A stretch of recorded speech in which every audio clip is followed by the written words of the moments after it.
ভাদ্র মাসের গরমকে বলা হয় তালপাকা গরম। আর এই গরমের সাথে পাল্লা দিয়ে বাড়ছে লোডশেডিং।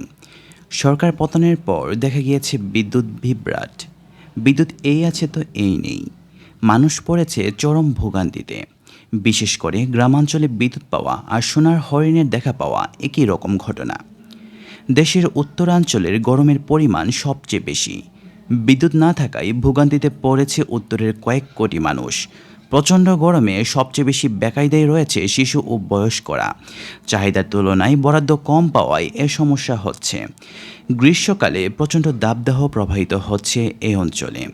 এ অবস্থায় ঘন ঘন বিদ্যুৎ যাওয়া আসার কারণে গ্রাহকদের খুব চরমে উঠেছে। অনেকেই অভিযোগ করেছেন লোডশেডিংয়ের কারণে ফ্রিজসহ অন্যান্য বৈদ্যুতিক সরঞ্জাম নষ্ট হয়ে যাচ্ছে। পল্লী বিদ্যুৎ সমিতিগুলো বলছে চাহিদার তুলনায় বরাদ্দ অনেক কম পাওয়ায় লোডশেডিং দিতে হচ্ছে। প্রতিটি সমিতিতে বিদ্যুতের চাহিদা গড়ে ৭০ থেকে ১২০ মেগাওয়াট পর্যন্ত, কিন্তু চাহিদার অনেক কম বিদ্যুৎ পাচ্ছে সমিতিগুলো। কিন্তু কেন বেড়েছে এমন লোডশেডিং? জ্বালানি নিশ্চিত না করেই একের পর এক বিদ্যুৎ কেন্দ্র নির্মাণ করেছে বিগত আওয়ামী লীগ সরকার। চাহিদাকেও বিবেচনায় নেওয়া হয়নি। ফলে প্রতি বছর বড় সময় অলস বসিয়ে রাখতে হয়েছে বিদ্যুৎ কেন্দ্র।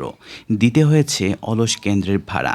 খরচের চাপ সামলাতে ভোক্তা পর্যায়ে দাম বেড়েছে, সরকারের দায় বেড়েছে। অথচ ৩ বছর ধরে গরম বাড়লেই লোডশেডিংয়ে ভুগতে হচ্ছে মানুষকে। নতুন অন্তর্বর্তী সরকার দায়িত্ব নিয়েও পড়েছে একই সমস্যায়।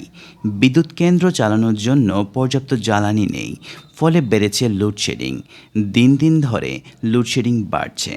ঢাকার বাইরে কোনো কোনো এলাকায় গ্রামাঞ্চলে ৮ থেকে ১০ ঘন্টা বিদ্যুৎ পাচ্ছে না সাধারণ মানুষ।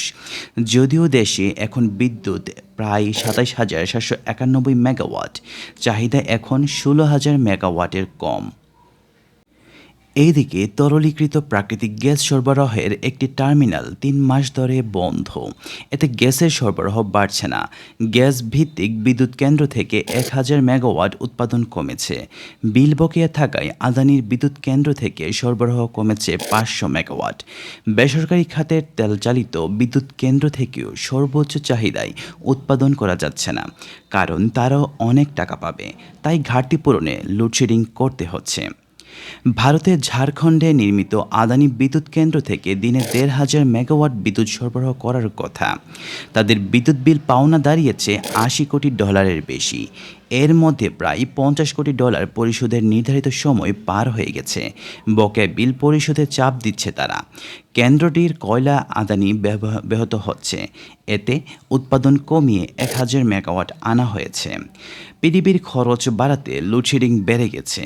পিডিবির খরচ বাড়ার অন্যতম কারণ হলো এক এক বিদ্যুৎ কেন্দ্রের সঙ্গে এক এক রকম দাম ধরে চুক্তি হয়েছে।